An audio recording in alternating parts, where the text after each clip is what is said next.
inselmulkom u nistidnukom għal programm ieħor tal-Front ma tinqumu u s-CNI.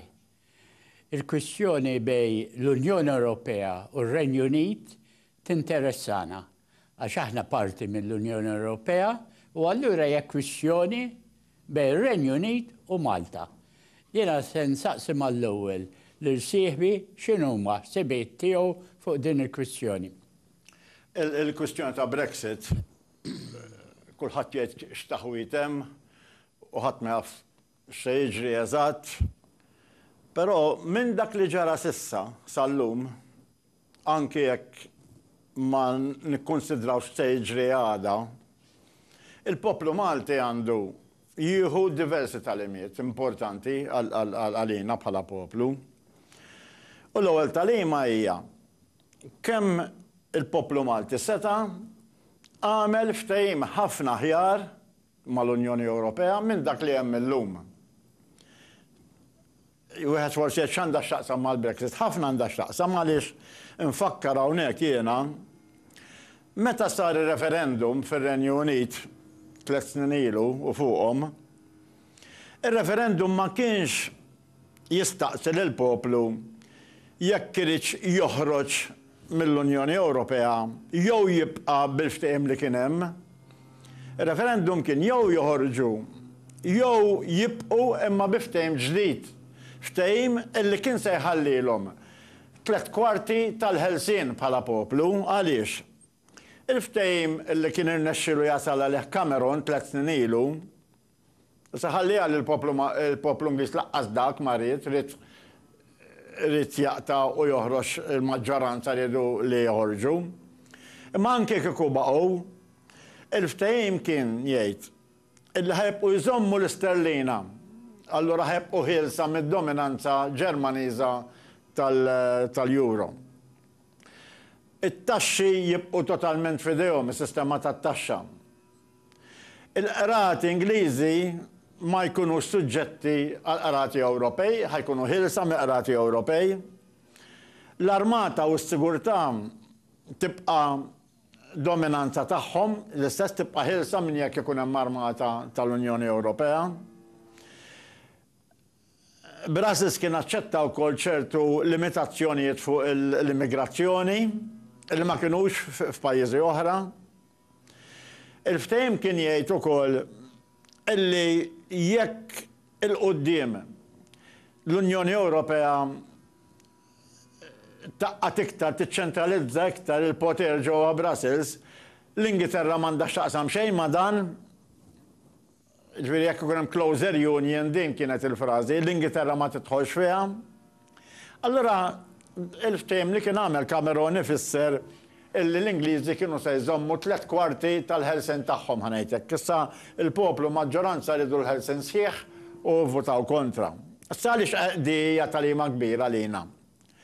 Għax meta mintof waqt li n-nazzjonisti kienu qed jinnegozjaw ftehim mal-Ewropa, insista li Malta għandha tagħmel ftehim speċjali u għal kif għandu jkun il-ftehim li jkun tajjeb għalina u anke għall-Ewropa, in-nazzjonalisti qalu da ma jistax ikun għaliex jew nidħlu bil-ftehim standard illi toffri l-Ewropa jew ma nidħlux. U dina tidher ċara u tonda mill-fatt li kienet gidba di tan-nazzjonalisti għaliex qed naraw bajnejna li l-Ewropa tasal li tagħmel ftehim speċjali ma' pajjiż illi tippermetti li jżomm anke ċertu ħelsien ħanejdlu hekk. U għalhekk aħna minn hawn ukoll dejjem nibqgħu nsostnu li l-ftehim għandu jinbidel. Imbagħad hemm it-tieni talima minn dak li ġara s'issa sal-lum f'dis-saga kollha tal-Brexit. U t-tieni talima hija kemm ngħidu l-verità aħna minn hawn meta ngħidu illi l-mod kif qed titmexxa l-Ewropa huwa mod kif id-drittijiet tal-unions qegħdin dejjem jitnaqsu u jitnaqru u d-drittijiet soċjali wkoll qegħdin dejjem jitnaqsu u jitnaqru. Għaliex? Sa dil-ġimgħa stess il-mexxej Laburista Jeremy Corbyn li huwa wkoll il-kap tal-Oppożizzjoni għamel statement fej qal illi aħjar għal-Renju Unit illi jkun barra mill-Unjoni Ewropea, però basta jkollu deal tajjeb biex joħroġ. Il-klim eżatt ta' Corbyn huwa the UK would be better off outside the EU with a credible deal. U r-raġunijiet li dejjem ta' il-mexxej laburista Corbyn huma illi biex jirranġa ċertu affett soċjali u tal-unions aħjar barra mill-Ewropa milli ġol-Ewropa. Fil-fatt Corbyn, kif nafu, irrid li jerġa' jiddemokratizza il-public services fl-Ingilterra, irrid li l-poplu jerġa' isir is-sit tar-railways, tal-enerġija, tad-distribuzzjoni tal-ilma u dawn li huma public services. Irrid jerġa' jagħti lura id-drittijiet industrijali lill-unions Ingliżi u tar-Renju Unit, illi jaf illi ħafna iktar diffiċli jekk ir-Renju Unit jibqa' fl-Unjoni Ewropea. Irrid iwaqqaf l-ispekulazzjoni fil-qasam tal-kera u tal-housing illi jaf li bir-regoli tal-Unjoni Ewropea din huwa diffiċli jew jkun possibbli illi jagħmilha.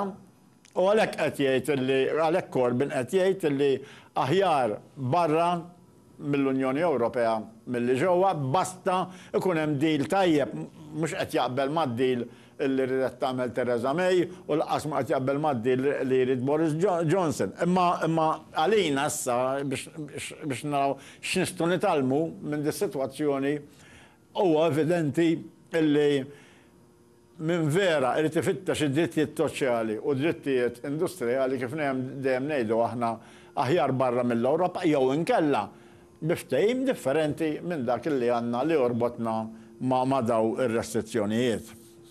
Però mbagħad hemm it-talima l-oħra li l-ikbar waħda x'inhija. Brexit mhijiex xi aċċident tal-istorja.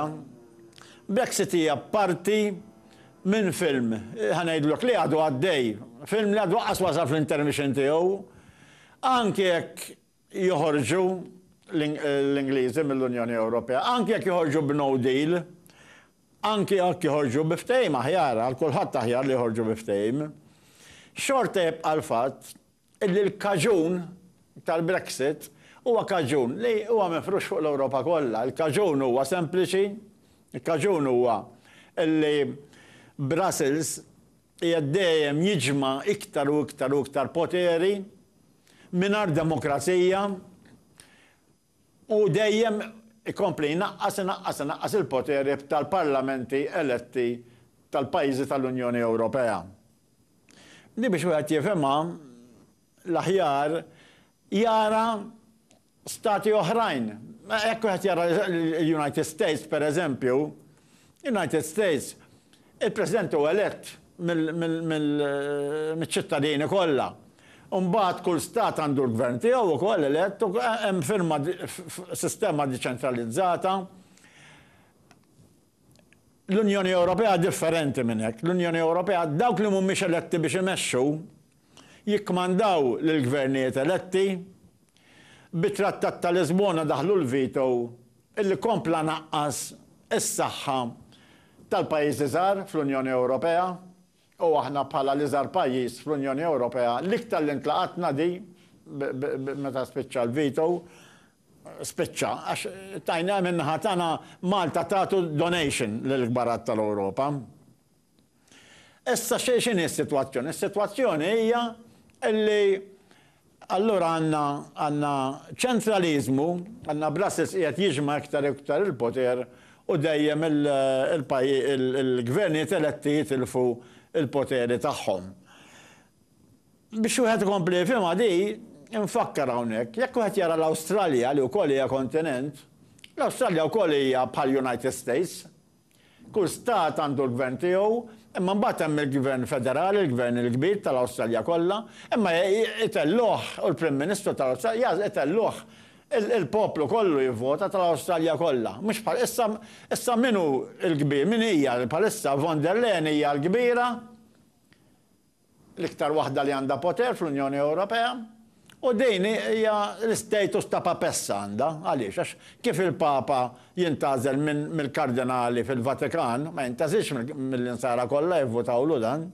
L-istess l-European Union, il-gvernett dal-insertat mara, intażel bej nofstu żana kbarat ġewwa Brussels, il-biċċa kbira biex ma kulħadd tal-500 miljun ruħ tal-Unjoni Ewropea, mhux biss ma vvotawlix din, imma laqqas biss qatt ma kienu semmu biha, ħafna qatt ma kienu semmu biha, u din iktar waħda li għandha saħħa issa li qed jiġri huwa illi bħalma hemm din reazzjoni fl-Ingilterra, hemm l-istess fl-Italja, hemm fl-Ungerija, hemm il-Greċja, hemm il-Yellow Vests fi-Franza, u dal-film se jibqa' għaddej, u di tal-ima kbira li għaliex.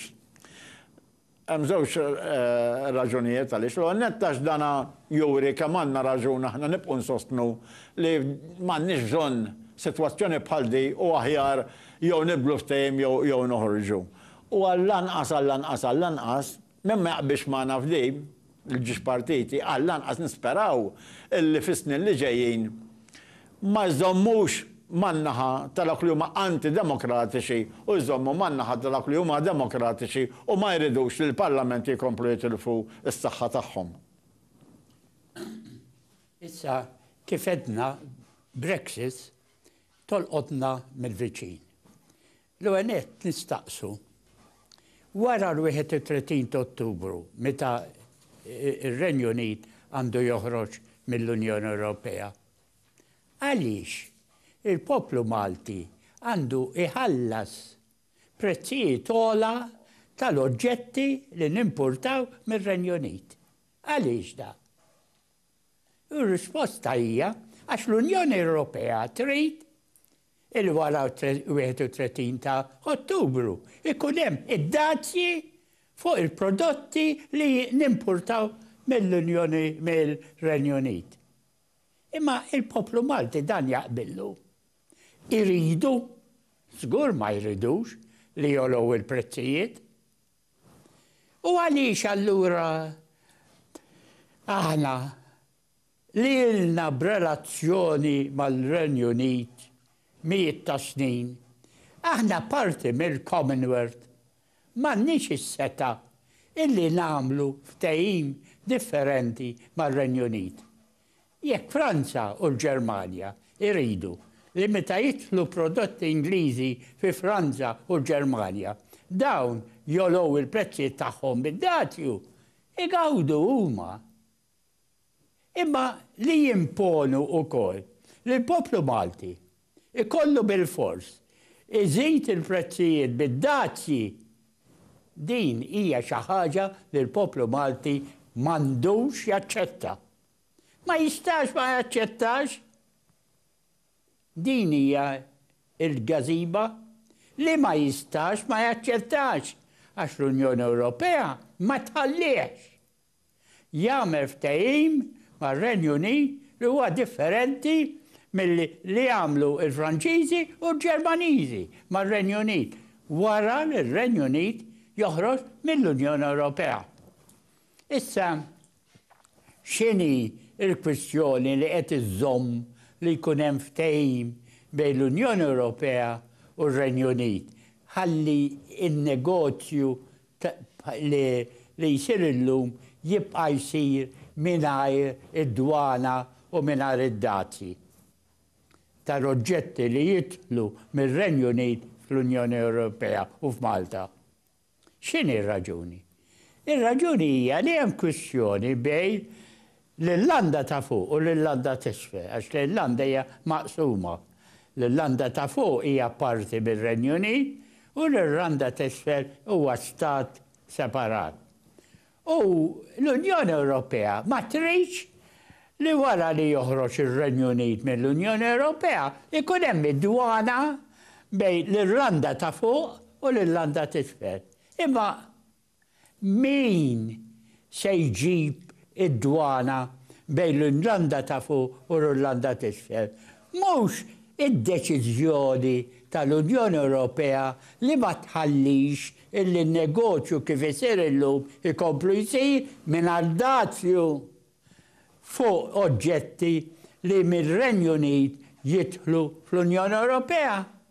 Mela l-Unjoni Ewropea ma trix ikun hemm id-dwana bej l-Irlanda ta' fuq u l-Irlanda t'isfel. U l-Unjoni Ewropea bil-politika tagħha qiegħda iġġib li jkun hemm id-dwana bejn l-Irlanda ta' fuq u l-Irlanda t'isfel.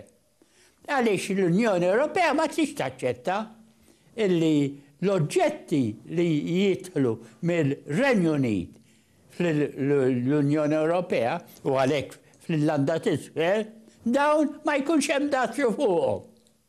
Jekk ma jkunx hemm ftehim kif trid l-Unjoni Ewropea. U l-Unjoni Ewropea trid ftehim illi bejn l-Irlanda ta' fuq u l-Irlanda t'isfel ma jkunx hemm dazzju imma xorta waħda ma tridx bej l-Unjoni Ewropea u l-Renju Unit ma jkunx hemm dazzju. Id-dazzji. Il-kwistjoni kollha qed toħloqha l-Unjoni Ewropea u mhux ir-Renju Unit.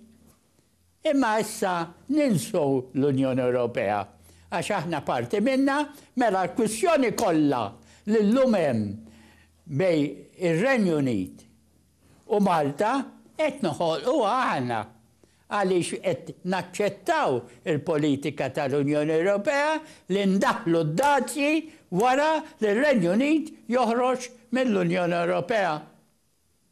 Dan nixtieq li l-poplu jifhmu.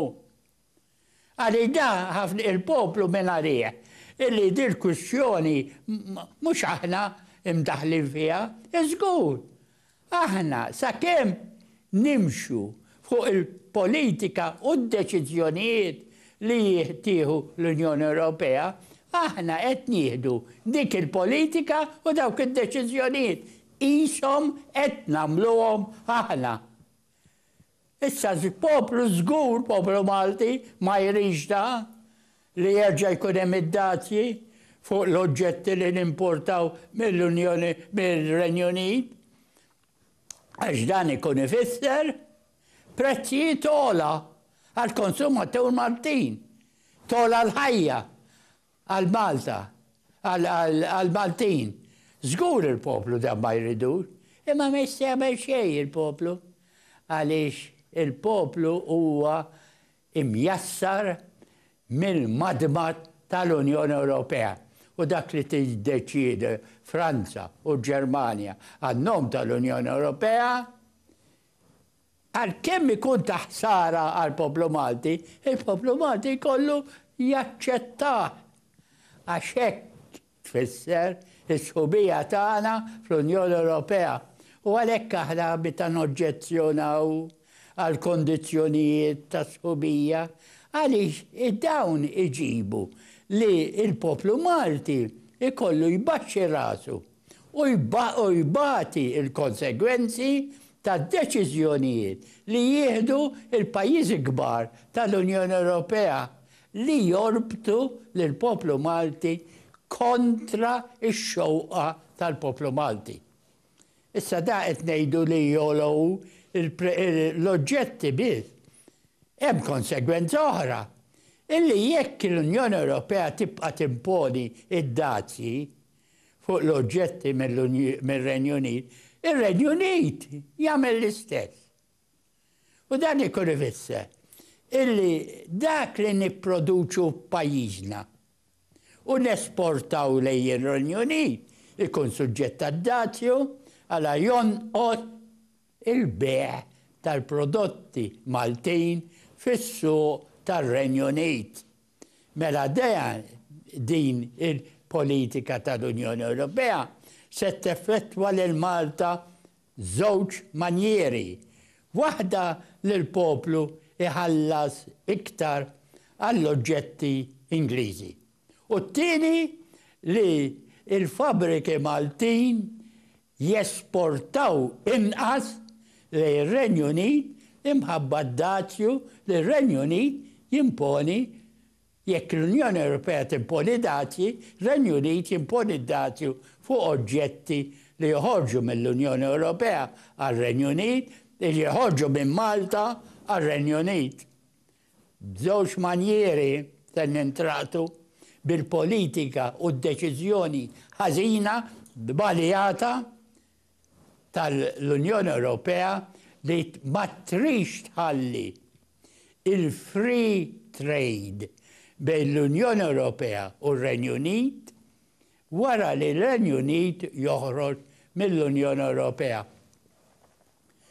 U kieku l-Unjoni Ewropea tħalli l-pajjiżi tagħha jinnegozjaw huma ftehim mar-Renju Unit, kieku ir-Renju Unit, ġifieri l-Irlanda ta' fuq, tista' tinnegozja direttament mal-Irlanda t'isfel, isibu soluzzjoni żgur.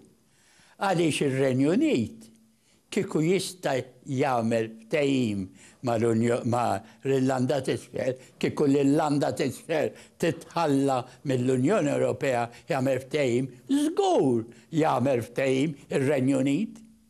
Il-negozju bej l-Irlanda ta' fuq bħala parti mill-Renju Unit u l-Irlanda t'isfel jibqa' kif inhu llum mingħajr dwana u mingħajr negozju, ħallu mbagħad bej ir-Renju Unit u l-pajjiżi l-oħra tal-Unjoni Ewropea ikun hemm ftehim differenti. Mela dejjana dan l-intop kbir ta' ftehim bej l-Unjoni Ewropea u r-Renju Unit, bej Malta u l-Renju Unit bħala parti mill-Unjoni Ewropea, dawn l-intoppi kollha ġejjin mid-deċiżjoni u l-politika żbaljata tal-Unjoni Ewropea li ma trix tħalli li jibqa' il-free trade bej ir-Renju Unit u l-pajjiżi tal-Unjoni Ewropea jekk ir-Renju Unit ma jaċċettax ċerti kondizzjonijiet. Jiġifieri, ir-Renju Unit ma jistax jagħmel li jrid għaliex l-Unjoni Ewropea tibqa' tinsisti li biex ma jkunx hemm dwana bejniethom irid jaċċetta ċerti kondizzjonijiet. U r-Renju Unit naturalment dan ma jridx jaċċetta. Issa aħna nistgħu nagħmlu xi ħaġa oħra differenti. Aħna pajjiż tal-Commonwealth, ġifieri ir-Renju Unit meta jkun barra l-Unjoni Ewropea xorta jibqa' fil-Commonwealth. Aħna fil-Commonwealth. Allura din il-fatt li aħna membri tal-Commonwealth lanqas nisfruttaw biex ikonna relazzjoni differenti, speċjali mar-Renju Unit milli jkollha Ġermanja u Franza. Tlifna anke dak id-dritt. Qabel ma tħallna fl-Unjoni Ewropea, kellna dak li nsejħulu il-Commonwealth Preferences. Jiġifieri, il-fatt li aħna parti mill-Commonwealth kellna ċerti vantaġġi u preferenzi fuq l-oġġetti li nimpurtaw mill-pajjiżi tal-Commonwealth. Dawn tlifnihom kollha u ma nistgħux ingawduhom għaliex aħna parti mill-Unjoni Ewropea u marbutin li ma nistgħux nagħmlu ftehim ma' pajjiż barra l-Unjoni Ewropea jekk l-Unjoni Ewropea ma taqbilx minnu. Issa l-Unjoni Ewropea tagħmel free trade mhux ma' dawk il-pajjiżi illi jaċċettaw ir-regoli kollha tal-Unjoni Ewropea, pereżempju. L-aħħar ftehim ta' free trade l-Unjoni Ewropea għamiltu ma' Singapore. Singapore huwa pajjiż fl-Asja imbegħed, mhux fil-Middle East, ġifieri fil-Vant nofsani, imma fl-Asja, fit-tarf tal-Asja, Singapore, ħdej ċina. U għamlet ftehim ta' free trade. Is-Singapore ma jaċċettax ir-regoli tal-Unjoni Ewropea fosthom pereżempju il-moviment ħieles tal-nies ta' Singapore li jitlu fl-Unjoni Ewropea ishom għadhom fl-istess pajjiż bħal man-naħala għax Singapore mhux imsieħeb fl-Unjoni Ewropea u għandu l-free trade. Allora ir-Renju Unit meta jkun barra l-Unjoni Ewropea lanqas m'għandu ikun it-trattat bħalma huwa it-trattat l-istat ta' Singapore. Għax kieku jiġi trattat bħal Singapore, jibqa' free trade bejn Renju Unit u l-Unjoni Ewropea u ma jkunx hemm kwistjoni bejn l-Irlanda ta' fuq u l-Irlanda t'isfel għax jibqa' free trade ukoll. Dana kollu qed ngħiduh biex il-poplu jifhem li din il-kwistjoni li tista' tkun ta' konsegwenza ħażina fuq Malta, fuq il-poplu Malti, din ġejja mill-politika u d-deċiżjonijiet żbaljati tal-Unjoni Ewropea. Issa propja il-Gvern Malti jieħu sehem mid-deċiżjonijiet tal-Unjoni Ewropea. Allora l-Gvern Malti qiegħed jaċċetta jieħu dawn id-deċiżjonijiet żbaljati ukoll ir-risposta hija waħda. Il-Gvern Malti fl-Unjoni Ewropea huwa preżenti, imma m'għandux saħħa, m'għandux vuċi għalkemm l-Unjoni Ewropea tgħid li kull pajjiż tal-Unjoni Ewropea jieħu sehem fid-diskussjonijiet u għandu l-vuċi u jista' jwassal il-femiet tiegħu. Huwa veru li inti preżenti, huwa veru tista' titkellem, imma ma jiswa xejn. La l-preżenza tiegħek fl-Unjoni Ewropea, il-preżenza ta' Malta, u laqas il-vuċi ta' Malta fl-Unjoni Ewropea ma tiswa xejn.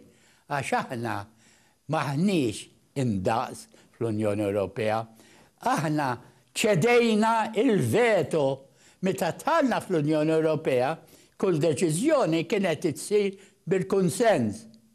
U għalla Malta setet tgħid jien ma naqbilx u d-deċiżjoni ma tittieħedx. Meta ċedejna dan id-dritt tliftna kull saħħa li kellna. U dan għamilnieh mingħajr ma tlabna lill-poplu Malti jekkux jaċċetta li nbidlu l-ftehim li kellna mal-Unjoni Ewropea u nċedu id-dritt li ngħidu le għad-deċiżjonijiet li ma jaqblux mal-poplu Malti, għall-poplu Malti. Konna nifqgħu imħabba l-ħin. Infakkarkom issa li dal-programm għal ċertu xhur se jibqa' jinstema' kull nhar Terba, mhux kull nhar ta' Ħamis, u mhux fid-9:30 jibda fid-9. Ikun hemm repetizzjoni s-sibt, ikun hemm repetizzjoni t-tlieta. Imma il-programm mhux il-Ħamis se jsir il-nhar Terba u jibda fid-9 u mhux fid-9:30. Nfakkarkom ukoll biex taraw il-website tal-Front ma' Tin il-Qumu u tas-CNI. Nirringrazzawkom u nsellmulkom.